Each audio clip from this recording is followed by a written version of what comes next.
सूरजपुर राज्य के एक गांव में आदित्य और विवेक नाम के दो सौतेले भाई रहते थे। आदित्य की मां उसे जन्म देते ही चल बसी और उसके पिता राजेश ने दूसरी शादी कर ली।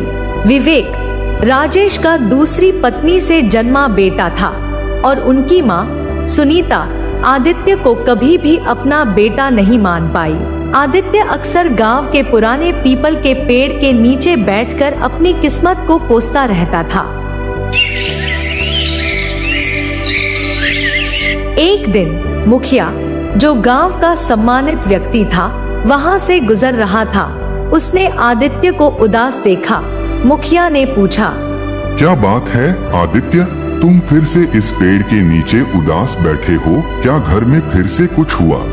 आदित्य ने उदास होकर कहा, मुखिया जी, अब मैं आपको क्या बताऊं? माँ तो मेरे जन्म देते ही चल बसी और पिताजी ने दूसरी शादी कर ली, मगर दूसरी माँ ने कभी मुझे अपना नहीं समझा।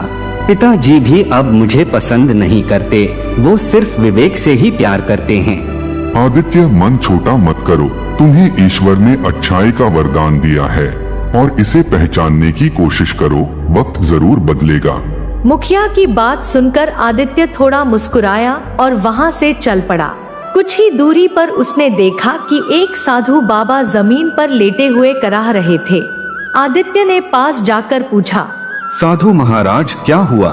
आप जमीन पर क्यों लेटे हुए हैं? साधु ने थकी आवाज में कहा, बेटा, कुछ दिनों से मेरी तबीयत ठीक नहीं है और मुझे बहुत प्यास लगी है, मगर तालाब यहाँ से काफी दूर है। आदित्य ने साधु को एक पेड़ के नीचे बैठाया और तालाब से पानी लेने चला गया। जब वह पानी लेकर लौटा तो साधु ने आदित्य का हाथ देखा और कहा, तुम बड़े तकदीर वाले हो बेटा, तुम अपने जीवन में बहुत कुछ हासिल करोगे। आदित्य जब घर पहुंचा तो उसकी सौतेली माँ सुनीता ने उसे डांटना शुरू कर दिया। दिन भर तो तुम कोई काम धाम करते नहीं, बस बैठे बैठे खाते हो।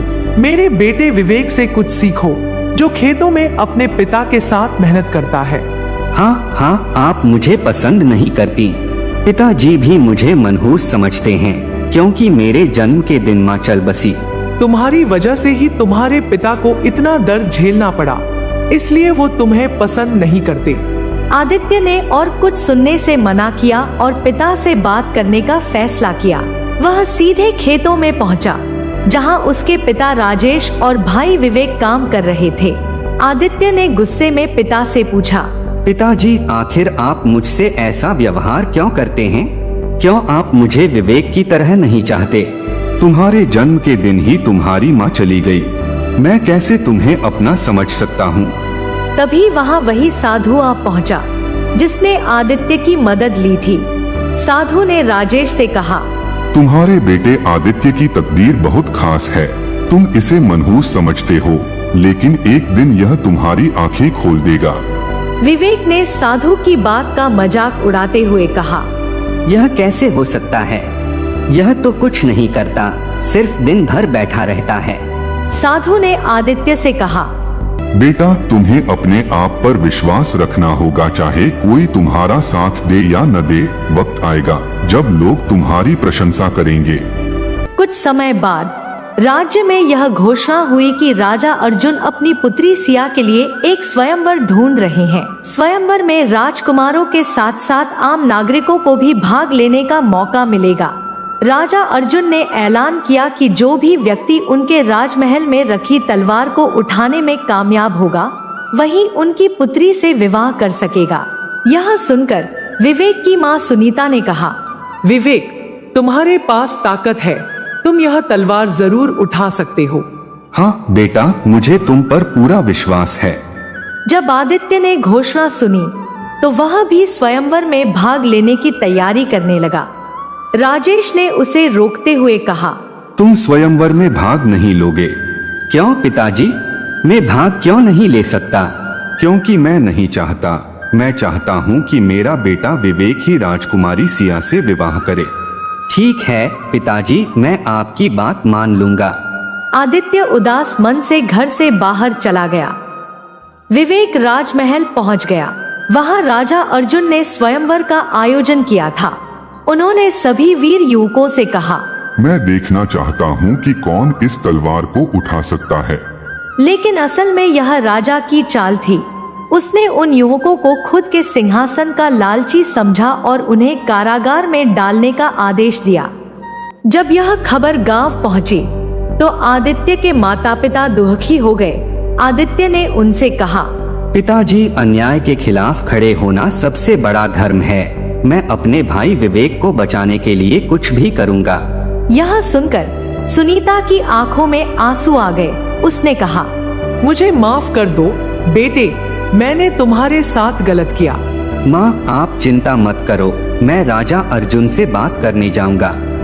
आदित्य राजमहल पहुंचा और राजा अर्जुन से कहा, महाराज, आपने जो किया वह गलत है। आपको अपनी प्रजा के साथ छल नहीं करना चाहिए था। तुम सही कह रहे हो आदित्य, मुझे तुम्हारी यह बात अच्छी लगी क्योंकि तुमने अपने लिए कुछ नहीं मांगा, सिर्फ दूसरों की भलाई के लिए यहाँ आए हो। तुम्हारे मन में सच्चाई और न्याय है, इसलिए मैं तुम्हें एक अवसर देना चाहता हूँ।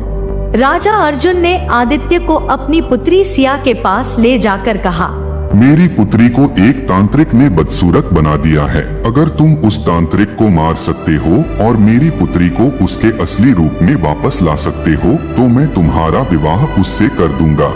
महाराज, मैं यह कार्य किसी पुरस्कार के लिए नहीं बल्कि न्याय के लिए करूंगा। आदित्य तांत्रिक को ढूंढने जंगल की ओर निकल पड़ा। रास्ते में उसे वही साधु मिला जिसने पहले उसकी मदद की थी। साधु ने कहा, आदित्य, तांत्रिक को मारने के लिए तुम्हें एक लाल तोते को खोजना होगा। तांत्रिक की जान उसी तोते में कैद है। आदित्य ने लाल तोते को खोजा और उसे पकड़ते ही वह तोता पत्थर का बन गया।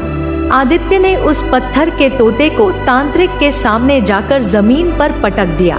तांत्रिक जलकर राख हो गया और राजकुमारी सिया अपने पुराने सुंदर रूप में आ गई। आदित्य ने राजमहल लौटकर राजा अर्जुन से कहा, महाराज, मैंने आपका कार्य पूरा कर दिया है। अब आप उन युवकों को रिहा कर दीजिए। मैंने जो वादा किया था वह पूरा होगा। अब तुम मेरी पुत्री से विवाह करो और इस राज्य के राजा बनो। महाराज, मैंने यह कार्य सिर्फ न्याय के लिए किया है, पुरस्कार के लिए नहीं। राजा अर्जुन ने आदित्य के गुणों को सराहा और आदित्य का विवाह राजकुमारी सिया से हो गया। वह राज्य का राजा बना और सभी को न्याय दिलाया। साधु ने सही कहा था, आदित्य वाकई तकदीर वाला था। आप यह वीडियो कहां से देख रहे हो कमेंट में जरूर बताएं और वीडियो को लाइक करके चैनल को भी सब्सक्राइब कर लीजिए। धन्यवाद।